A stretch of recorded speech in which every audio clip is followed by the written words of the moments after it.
Toe Marie haar oë oopmaak op haar 9de verjaarsdag, is die hele familie om haar bed om haar geluk te wens. Ma is die eerste een wat haar 'n lekker drukkie gee. Haar hare is sag en dit ruik lekker. Pa gee haar 'n klap soen, hy ruik na skeerseep. Pieter gee haar 'n taai soen en Marie weet hy was alweer nie lekkers. Marie voel gelukkig. Sy geniet dit om drukkies en soentjies van haar familie te kry. Pieter kan nie wag dat Marie haar geskenke moet oopmaak nie. Marie is baie opgewonde toe sy die pragtige bikini in die eerste geskenkpakkie sien. Dis net wat sy wou hê. Sy gee haar ma en pa 'n lekker stywe drukkie. Marie se ma stel voor dat sy die bikini later die dag dra wanneer hulle gaan piknik hou. Die Smit-familie geniet al tydjie by die dam. Hulle speel en swem en lag.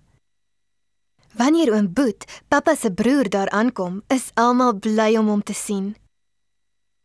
Oom Boet noem Marie sy verjaardagmeisie en fluister in haar oor dat hy vir haar die beste geskenk in die wêreld gebring het. Hy nooi haar om te gaan kyk wat dit is. Marie is opgewonde oor nog 'n geskenk en sy stap saam met oom Boet na haar slaapkamer. Sy is verbaas toe oom Boet die deur agter hulle toemaak. Oom Boet sê Marie moet op sy skoot sit, dan sal hy haar geskenk vir haar gee. Sy wip op sy skoot, maak die pakkie oop en ontdek 'n mooi handsakkie in die pakkie. Toe Marie omdraai om haar oom 'n dankie drukkie te gee, voel sy sy hande op haar bikini. Dit voel nie soos 'n drukkie nie, dit voel nie lekker nie, dit voel juggie. Oom Boet voel met sy vingers onder Marie se bikinibroekie. Hy vat aan haar, waar niemand veronderstel is om te vat nie. Dit voel verkeerd en aaklig. Marie onthou skielik wat haar ma gesê het.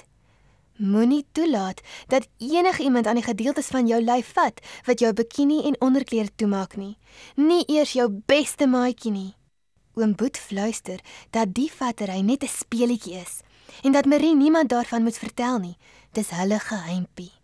Marie spring op, sy steur mekaar. Sy kyk na oom Boet. Waarom doen hy hierdie nare ding? Is dit haar skuld? Sy maak die deur oop en hardloop uit.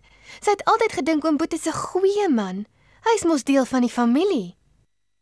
Sy wil nie teruggaan na haar familie toe nie. Sy skaam en sy dink hulle sal sommer sien wat met haar gebeur het. Vir 'n lang tyd is Marie baie ongelukkig.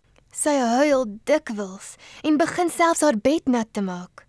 Sy kan ook glad nie op haar skoolwerk konsentreer nie.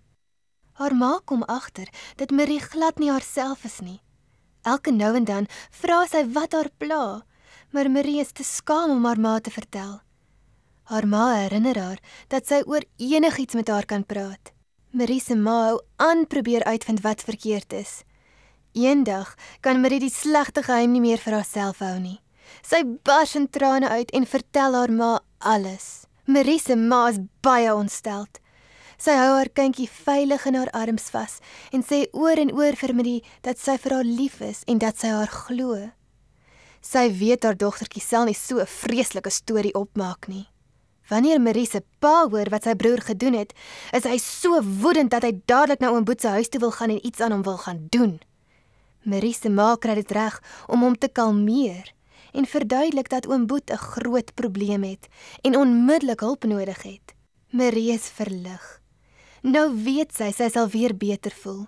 Sy weet ook dat oom Boet beter sal word as hy spesiale mense toelaat om hom te help met sy probleem.